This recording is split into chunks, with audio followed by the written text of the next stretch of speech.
안녕하세요. 여러분과 삶의 우상향을 함께 가고 있는 웅덩이 매매법 디벨롭몽입니다. 오늘 영상에서 전해드릴 소식은 먼저 폴란드, 우크라이나 국경 쪽에 미사일이 떨어졌는데 2명이 사망했다는 아찔한 소식입니다. 이에 시장이 급락을 보였고 현재도 움직임이 그렇게 좋지 않은 상황인데 확전으로도 번질 수 있는 중요 상황인 듯합니다. 현재 영상을 찍는데 바이든 미국 대통령이 다행히 러시아발이 아닌 듯하다고 발표했습니다. 다음으로 미국의 생산자 물가지수 PPI도 어제 발표되었습니다. 그리고 소비자 물가지수와 함께 예상치를 하회하며 어제 풀이장에서 미국 증시는 급등하며 출발했었습니다. 다음으로 이번 주 내내 연준 위원들 발언이 있습니다. 다행히 현재까지 굳이 기대감을 꺼트리진 않고 있는데 공통된 핵심 내용을 공유드리고, 우리가 과거 미국 증시 폭락을 살펴보면 항상 하는 말이 저때 샀어야 하는데 라는 말을 엄청 많이 하죠. 그런데 지금도 어찌 보면 미국 증시 위기이며, 이는 미래의 우리가 또 지금을 바라본다면 저때 샀으면 서울에 집 샀을 텐데, 이게 또 반복될 수 있다는 겁니다. 위기에 분할 매수해야 하는 이유를 공유드리고, 마지막으로 웅덩이 매매법 QLD, SSO, USD 현재 매수 현황을 공유드리고 오늘 영상 마무리하려고 합니다. 금일 미국 증시는 상승 마감했지만 장 초반에 큰 상승을 다 지켜내지 못했습니다. 그리고 검정 원을 보면 갑자기 급락한 것을 알 수 있는데 다들 일어나서 깜짝 놀라셨을 거라 생각됩니다. 바로 한국 시간으로 약 새벽 1시쯤에 폴란드에서 러시아 발사로 추정되는 미사일로 2명이 사망했다는 아찔한 기사가 나왔기 때문입니다. 저 역시 자려고 준비 중에 이런 일이 벌어졌고 새벽에 바로 멤버십 분들께 자료를 공유드렸습니다. 미국 주식은 새벽에 진행되기 때문에 밤 그리고 새벽에 실시간으로 정보를 받고 싶으시다면 제 유튜브 채널 멤버십에 가입하면 가장 신속하고 양질의 정보를 받아보실 수 있습니다. 다시 돌아와 미사일이 떨어진 곳을 살펴보면 우크라이나와 폴란드 국경 근처입니다. 지금 이 폴란드에 미사일이 떨어진 게 왜 아찔한 상황이냐면, 폴란드는 나토 가입국입니다. 폴란드가 공격을 당하면 모든 나토 회원국이 참전하게 될 수 있기 때문입니다.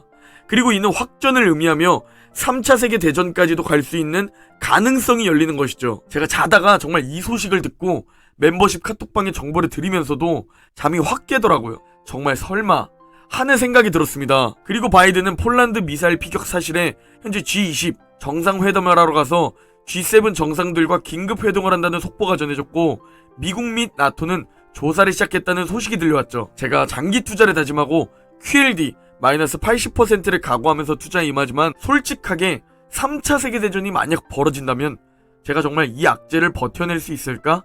라는 생각을 해봤는데 유일하게 확신이 없는 악재 중 하나였습니다. 미국이 패권을 빼앗기는 것과 3차 세계대전은 솔직하게 이 악재들은 제 장기 투자 확신이 무너질 수도 있겠다 라는 생각도 해봤습니다. 부디 전쟁은 일어나지 않았으면 합니다. 러시아 전쟁도 빨리 종전되었으면 하고요. 다행히 확전의 기미는 새벽보다는 많이 줄어들었습니다. 일단 러시아는 당연히 발뺌했습니다. 사실이 아니라고 말이죠. 그리고 방금 들어온 소식인데, 바이든이 폴란드 민간인 2명을 사망케 한 미사일이 러시아에서 발사됐을 가능성이 낮다고 밝혔습니다. 정말 다행입니다.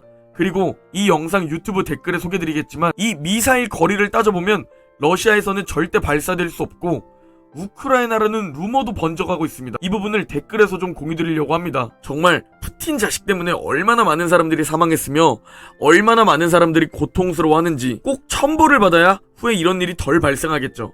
이런 전범 독재자를 편안하게 냅두면 중국, 북한 등 다음 독재 국가가 또 침공하는 악순환이 반복될 겁니다. 다음으로 어제 미국의 생산자 물가지수 PPI가 발표되었는데, 어제 미국 증시가 풀이장에서 급등 출발한 이유입니다.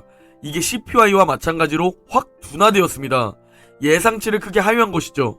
이게 그리고 왜 긍정적인 소식이냐면, 생산자 물가 인플레이션이 앞으로 계속 하락하면 이게 기업들의 순이익을 떠받치게 되는 겁니다.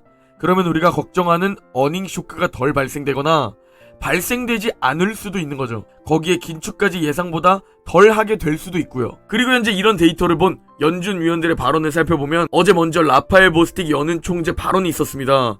인플레이션이 둔화 중일 수 있다는 일부 긍정적인 징조가 최근 있었지만 여전히 많은 작업이 필요하다고 말했습니다. 그리고 한 줄기 희망이 있다고 말하며 아직 충분히 제약적으로 두는 그 지점에 도달하지 않았기에 여전히 금리 인상이 필요할 것을 예상했습니다. 그리고 패트릭 하커 연은 총재 발언도 있었는데요. 통화 정책이 충분히 제약적인 수준으로 접근하는 상황에서 금리 인상 속도를 늦출 것이라 예상한다고 말했습니다. 내년 어느 시점에 지금 이 통화 정책이 작용하도록 두기 위해 제약적인 수준의 금리를 당분간 유지할 것이라 예상한다고 말했습니다. 그리고 경제 둔화가 시작 중이라는 징조가 보인다고도 말했죠. 그 징조에 대해 신용카드 구입 데이터를 보면 소비자 지출이 둔화 중이며 특히 서비스와 소매 부문이 감소세를 주도하고 있음을 시사한다고 말했습니다. 그리고 추가로 주택 투자가 약해졌고 경제를 부양했던 제조업분마저도 약해지기 시작했다고 말했습니다. 현재까지 데이터를 발표하고 여러 연준위원들의 발언을 이어가고 있는데 공통점 두 가지가 있습니다. 먼저 첫 번째, 12월에 속도 조절할 것이라는 그 가능성을 계속 언급하고 있다는 겁니다. 그리고 두 번째, 그러나 여전히 금리를 좀 더 인상해야 하고 내년에 쭉 유지할 것이라는 스탠스를 그대로 가져가고 있죠. 이제 금리 인상 후반부 사이클이 시작되었고 이제 시장은 인플레이션 둔화가 확실시되면 인플레이션에 초점을 맞추는 게 아니라 어느 순간 경기 침체와 어닝 쇼크의 증시 포커스가 맞춰질 가능성이 매우 높습니다. 과거 금리 인상 후반부에 그랬기 때문이죠. 현재 경기 침체 그리고 어닝 쇼크에 대한 비관론에 비해 내년 EPS 추정치가 매우 높다는 전망이 많습니다. 비관론자들의 의견이니 참고만 하시면 좋을 듯 합니다. 월가의 전문가들은 물가가 둔화를 보이고 있지만 연준은 여전히 좀 더 금리를 인상할 것이고 경기 침체 혹은 둔화는 분명히 올 것이고 이로 인해 기업 이익이 감소할 것이라는 겁니다. 그리고 기업 이익이 감소하게 되었을 때 지금의 주가는 밸류에이션 측면에서 여전히 높다는 것이 그들의 전망입니다. 지금 우리가 CPI 둔화로 엄청 기뻐하지만 이는 소비자 지출 감소와 기업 마진으로 연결되죠. 실제로 11월 미시간대 소비자 심리 지수도 굉장히 크게 하락한 사실이 있습니다. 그리고 비관론의 골드만삭스는 S&P 500 기업의 내년 EPS 증가율이 0%가 될 것으로 전망했습니다. 거기에 경기 침체가 찾아오면 EPS 예측치는 11%나 감소할 것으로 전망하고 있죠. 그리고 올해 어닝 시즌도 에너지 기업들을 제외하면 굉장히 불안했던 어닝 시즌을 기억하실 겁니다. 그리고 이게 점점 더 심해질 거란 것이죠. 그럼에도 이 어닝 쇼크에도 우리가 계속 사야 하는 이유가 뭘까요? 일단 과거 EPS가 감소했던 데이터들을 살펴보면 몇 개월 동안 기회였다는 사실입니다. 즉 EPS 감소가 시작되어 주가가 다시 하락이 시작된다면 몇 개월 혹은 1년 정도 골든타임이 다시 주어진다는 것이죠. 하락 고통과 맞바꾸는 골든타임 말이죠. 그리고 여러분 코로나 3월 폭락장 기억나시나요? 뉴스를 보면 서킷 브레이커가 자주 나왔습니다. 이건 살면서 몇 번 보기 힘든 그 미친 패닉 서킷 브레이커가 발동되었던 게 불과 2년 전입니다. 이땐 한 달 만에 마이너스 32% 폭락까지 내려가 버렸죠. 지금은 1년 동안 하락해도 마이너스 30%가 되지 않았는데 그땐 한 달 만에 마이너스 32%를 보러 내려갔다는 겁니다. 전 세계가 원인 모를 바이러스에 죽어가고 비행기가 끊기고 격리가 시작되며 이걸 누가 기회라고 생각하고 줍줍할까요? 그리고 아실 겁니다. 3월 23일이 바닥이었지만 우리가 저 바닥에서 산다는 것은 환상입니다. 불가능합니다. 분명히 저 초록 원에서 매수할 겁니다. 그게 아니라면 저 검정 원에서 매수할 겁니다. 바닥에서 큰 비중을 매수하는 것은 불가능입니다. 만약 나는 가능한데? 라고 말하시면 워렌 버핏보다 부자가 될 겁니다. 그런데 현실은 여전히 가난할 겁니다. 제가 확실하게 장담컨대 최저점 매수는 불가능합니다. 저 고통스러운 코로나는 1년, 2년이 지나고 나니 기회였습니다. 위기로 보이고 패닉셀할 수밖에 없었던 그 상황이었지만 결국 위기가 아닌 기회였던 겁니다. 골든타임이었던 것이죠.